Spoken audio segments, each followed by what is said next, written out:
Tapi sekalian, ibu para guru, bapak para guru, izinkan saya dalam suasana Syawal ini melihat Lebaran bukan sebagai perayaan spiritual, tapi Lebaran sebagai laboratorium sosial. Di momen Lebaran ini, nilai-nilai luhur yang sering kita ajarkan di ruang kelas itu justru hidup dan berlangsung dalam realitas di masyarakat. Di rumah, di kampung, anak-anak menyaksikan langsung praktek saling memaafkan. Bukan dalam bentuk definisi di buku ya, tapi dalam pelukan hangat, dalam kalimat yang menggugah hati.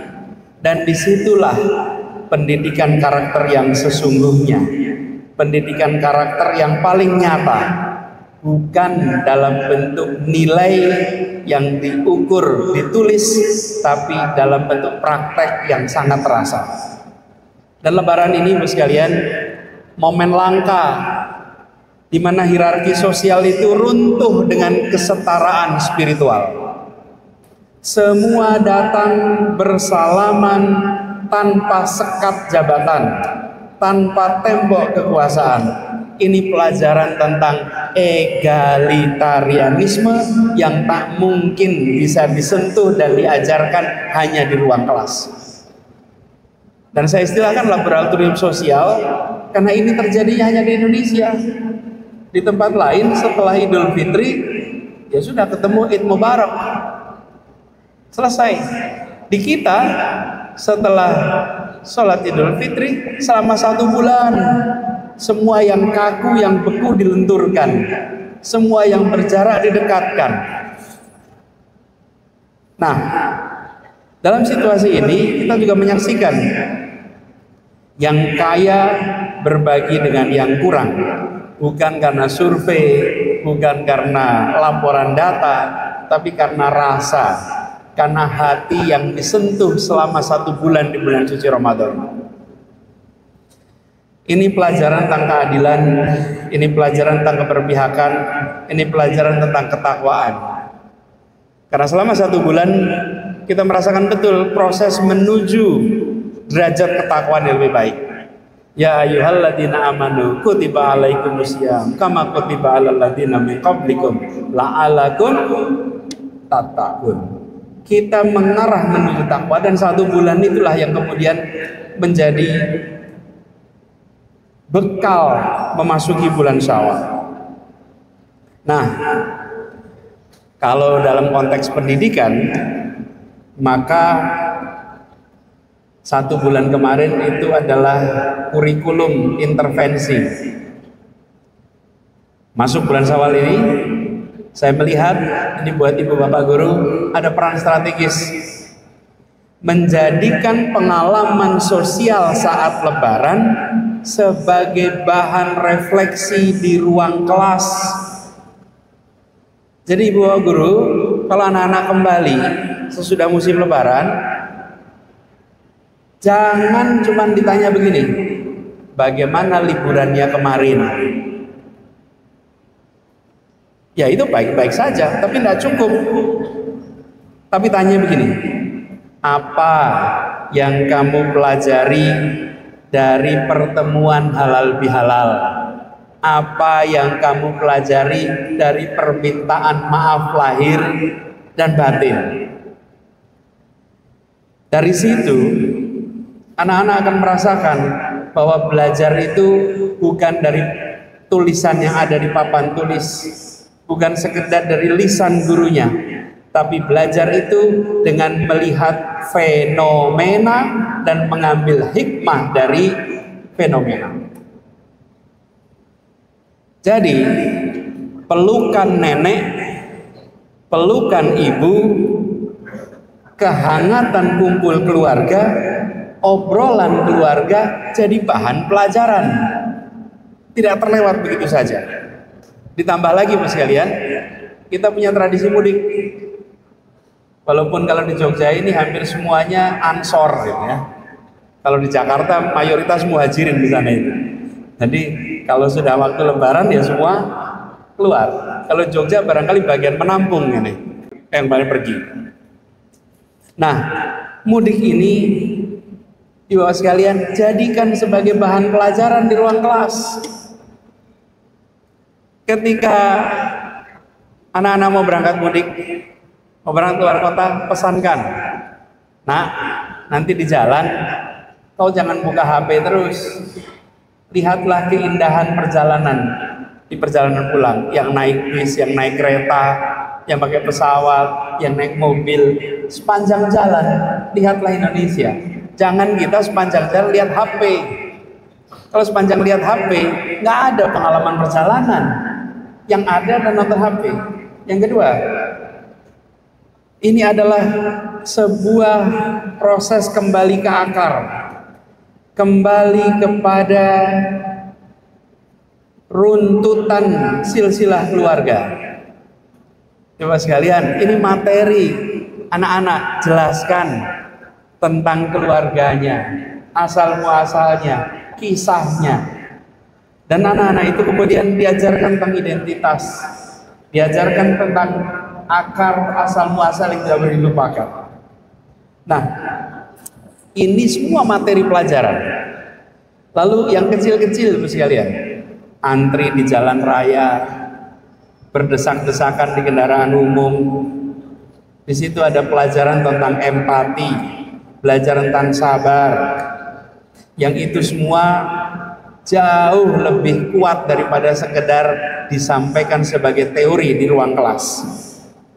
Dan bila ibu bapak menjangkau lebih jauh, maka itu bisa jadi pelajaran tentang toleransi, tentang ketaguhan sosial. Jadi ibu sekalian, jangan lebaran itu selesai di masjid, jangan lebaran itu selesai di meja makan, jangan lebaran itu selesai di lontong dan kupat lebaran. Tapi lanjutkan lebaran itu ke papan tulis, lanjutkan lebaran itu ke ruang diskusi, lanjutkan lebaran itu menjadi hikmah untuk dibahas di ruang-ruang kelas tempat ibu dan bapak mengajar.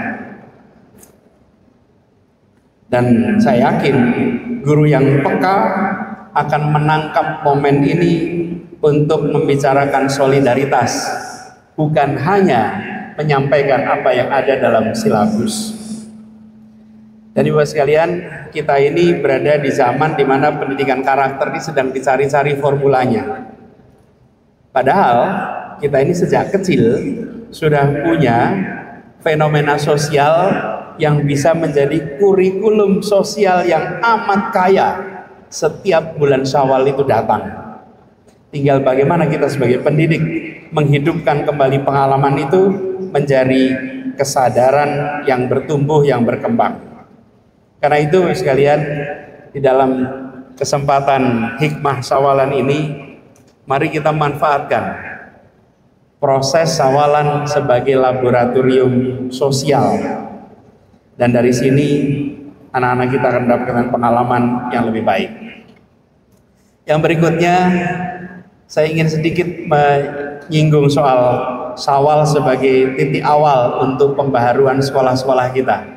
Di sekolah-sekolah Muhammadiyah terus-menerus harus melakukan pembaharuan. Setelah 1 bulan sebagai manusia kita menahan diri, memperdalam makna kehidupan, Syawal itu seakan hadir sebagai ruang baru untuk memulai sesuatu yang lebih baik. Dan ini bukan hanya dalam hubungan antar manusia, tapi juga cara kita mendidik generasi. Syawal itu memberi kita keberanian untuk memperbaharui. Memperbaharui itu bukan karena sistem yang rusak total ya, tapi karena pendidikan itu memang harus terus-menerus melakukan pembaharuan. Tidak mungkin pendidikan itu berhenti. Dan kurikulum juga begitu, tentu harus melakukan pembaharuan. Kurikulum itu bukan kitab suci yang tidak bisa diganti, tetapi prosesnya tentu harus tepat. Nah, Syawal ini mengingatkan kepada kita bahwa yang tidak berubah adalah nilai-nilai dasar. Adapun bentuk, format, itu bisa disesuaikan dengan konteks yang lebih baru. Nah, ini relevan dengan rencana. Saya dengar PDM akan mendirikan sebuah sekolah dasar internasional di sini. Saya akan komentar sedikit soal ini. Muhammadiyah itu sejak awal dikenal bukan sebagai pendiri sekolah saja, tapi Muhammadiyah itu dikenal sebagai pendobrak cara berpikir tentang fungsi pendidikan. Pendidikan sebagai alat pembebasan, bukan sekedar alat pengajaran. Nah, karena itu ketika sekarang Muhammadiyah berencana untuk membangun sebuah sekolah dasar internasional, maka mindsetnya harus diubah. Ini bukan sekedar mendirikan sebuah gedung yang dikasih nama sekolah internasional.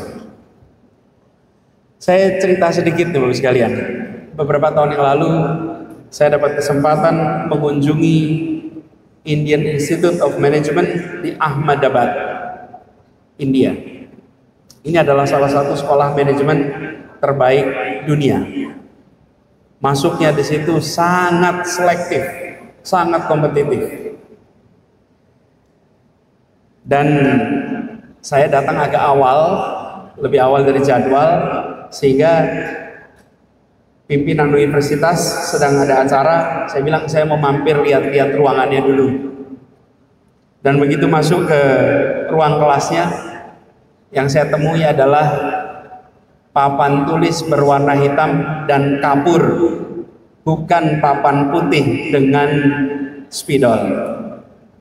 Yang saya temui adalah meja tempat siswa duduk terbuat dari kayu yang mirip dengan meja SMP 5 di Jogja, karena di tengahnya ada lubang untuk tinta. Kayunya masih kayu tahun 60-an 70-an. Lalu lihat slide proyektornya. Slide-nya itu ada lembarannya, di tengahnya ada tali ke bawah untuk ditarik pakai tangan. Tidak ketemu layar proyektor yang pakai elektronik. Lalu lihat lensa penyorotnya yang biasa saja ukurannya besar, tidak pernah berubah.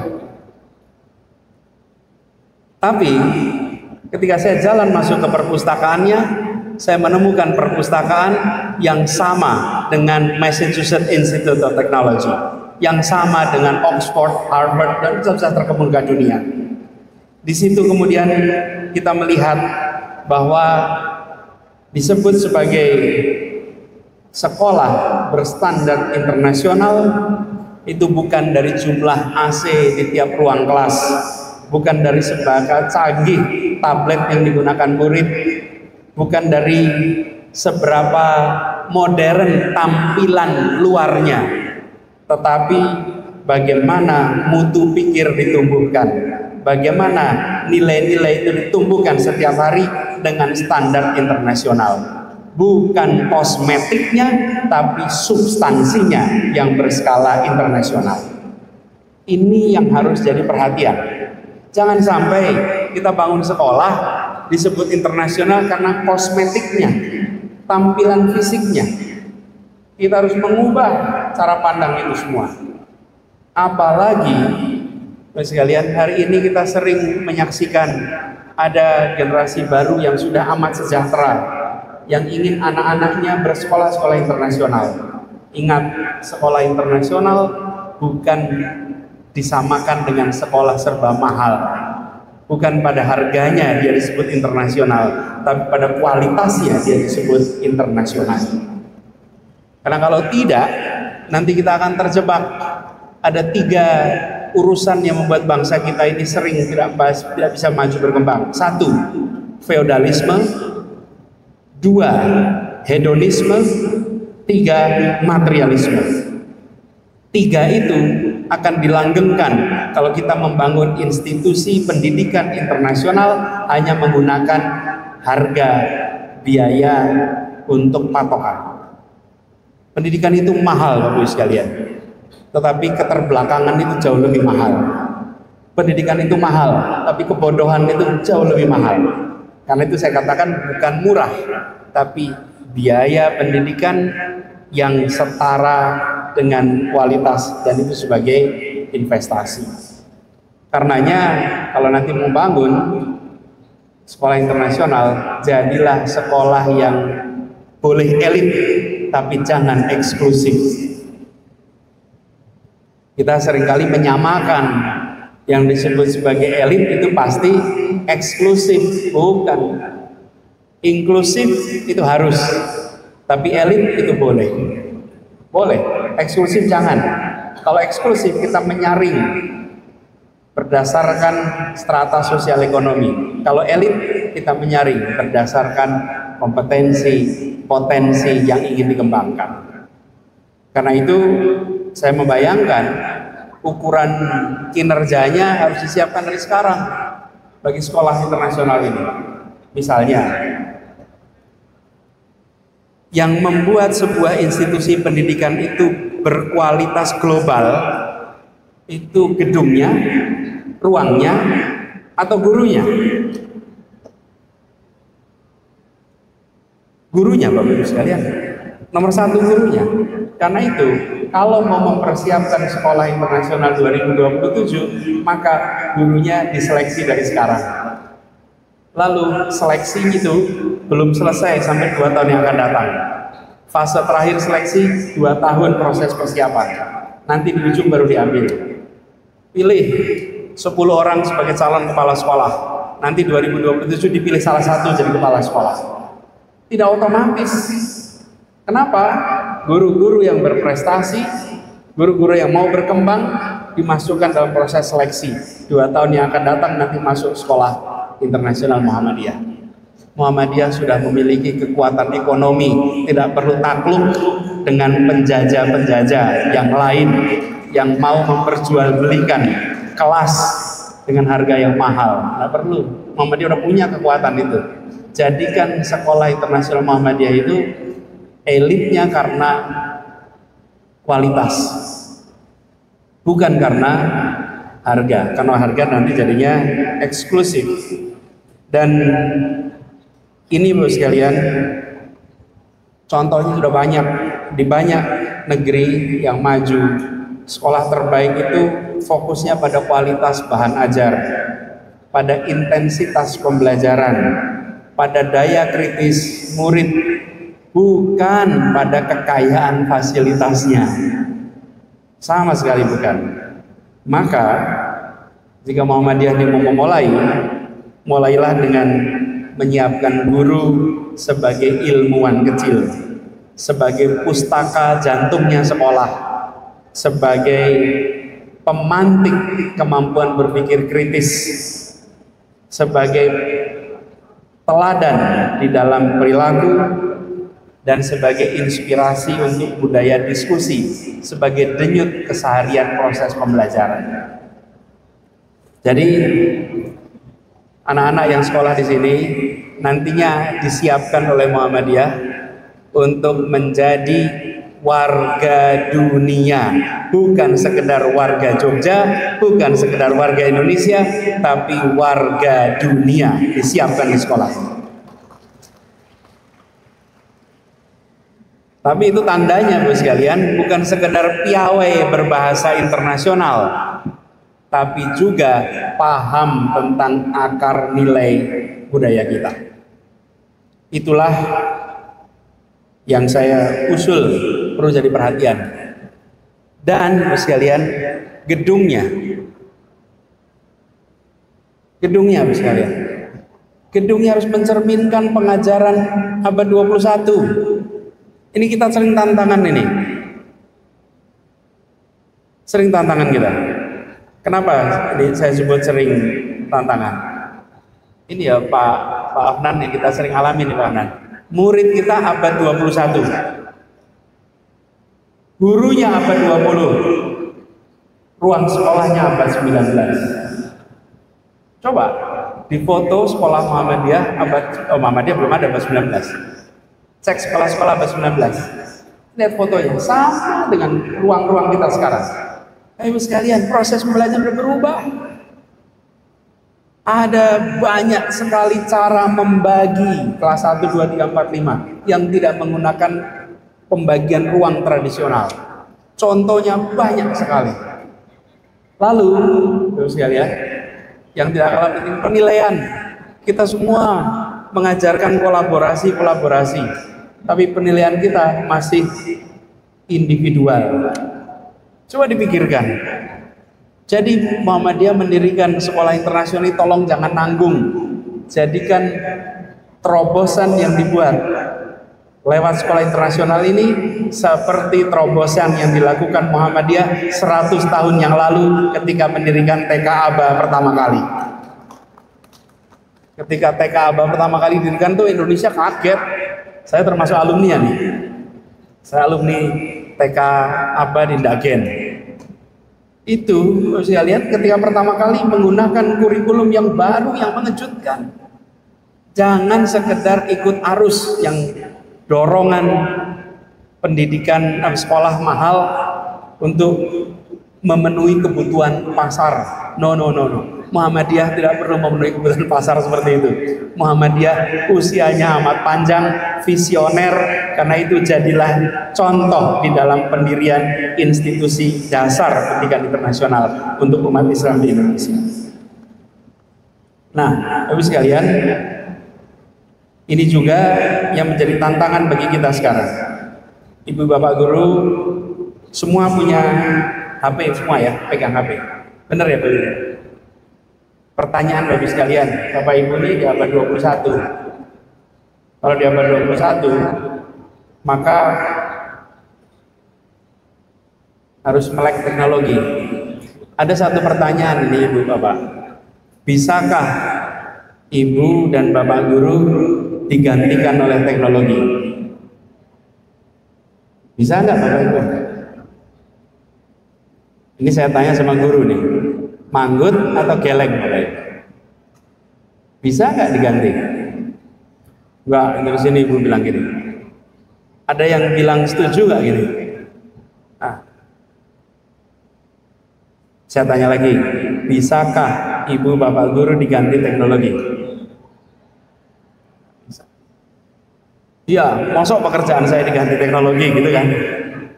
Mungkin pertanyaannya diganti. Kalau pertanyaan saya ubah begini, guru macam apa yang tidak bisa digantikan teknologi? Guru macam apa yang bisa digantikan teknologi? Kelihatan ya? Guru yang repetitif, guru yang mengulang terus materinya itu saja, guru yang mengajarnya mekanistik, guru yang tidak inspiratif, dengan mudah digantikan teknologi. Tapi guru yang datang dengan inspirasi, guru dengan datang dengan gagasan yang terus-menerus baru, sepenuh hati, teknologi apapun tidak akan pernah bisa menggantikan peran guru. Yang di sini kira-kira yang mana Bapak Ibu? Ini refleksi kita nih. Sekaligus saya ingin tanya sedikit sama saya. Kebetulan di sini ada mantan guru saya SMP, Pak Jono. Kita ini sekolah SD, SMP, SMA, kuliah plus TK. Itu kalau di total mungkin jumlah guru kita lebih dari 100. Pertanyaan, berapa nama guru yang Ibu Bapak ingat hari ini?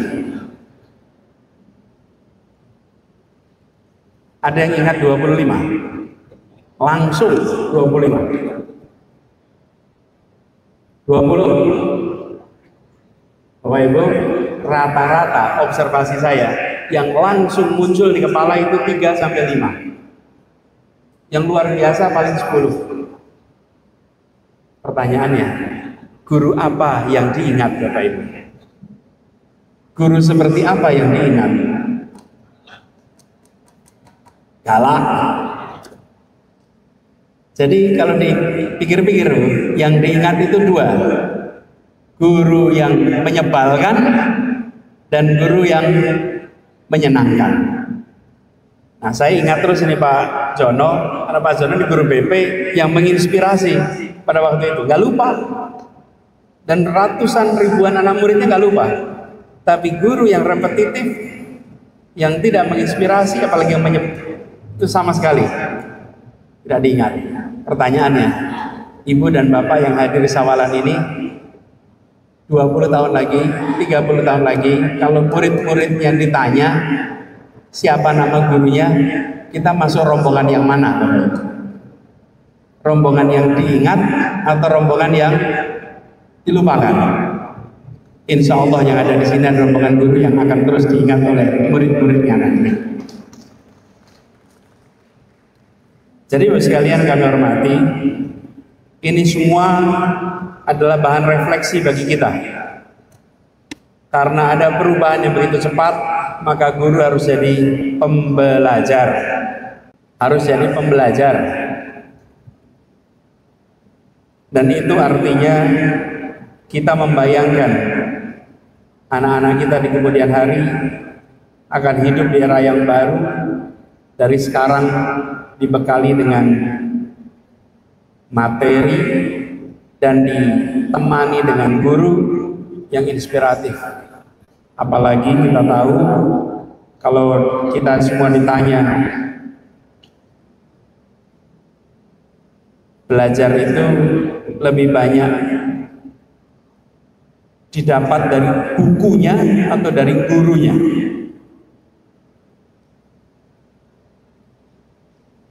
Hampir selalu jawabannya pada gurunya.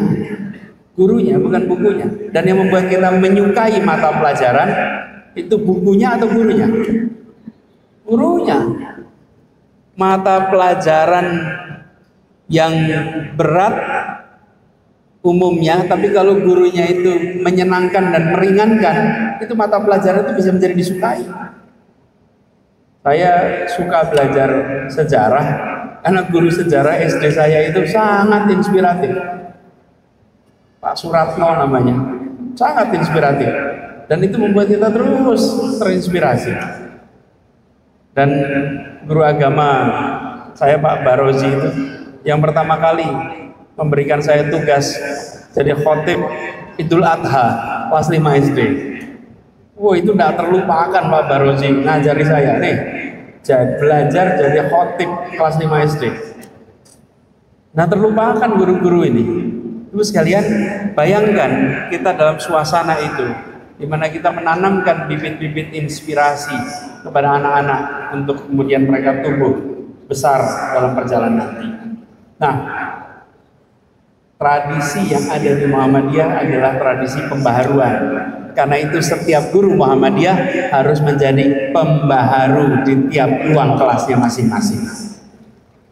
Jangan takut membawa inovasi, jangan takut membawa perubahan, jangan takut disebut pelanggar pakem.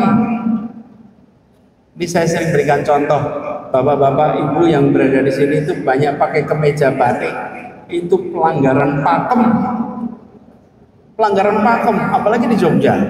Di Jogja ini laki-laki itu dulunya bajunya polos. Kalau tidak polos paling lurik. Yang pakai baju pakai motif kembang itu siapa Bapak Ibu? Siapa? Sultan. Kita ini laki-laki itu pakaiannya apa? Polos. Lah kemudian kain batik dipakai apa? Dipakai kain untuk sarung. Batik itu jarit, bukan dipakai untuk kemeja. Ada orang melakukan pelanggaran pakem. Kain selembar dijahit jadi kemeja. Ibu Bapak bayangkan yang pertama kali melakukan itu. Ketika pertama kali pakai kain untuk kemeja, apa yang terjadi? Ditengok kanan kiri, ini orang nggak jelas ini, melanggar pakem. Wong sarung untuk jarit kok dipakai buat baju loh. Tapi pelanggaran itu diterima, ditiru, meluas. Dan hari ini para pelanggar-pelanggar ini sudah tidak tahu lagi bahwa itu adalah sebuah pelanggaran. Ini semua diterima sebagai tradisi baru.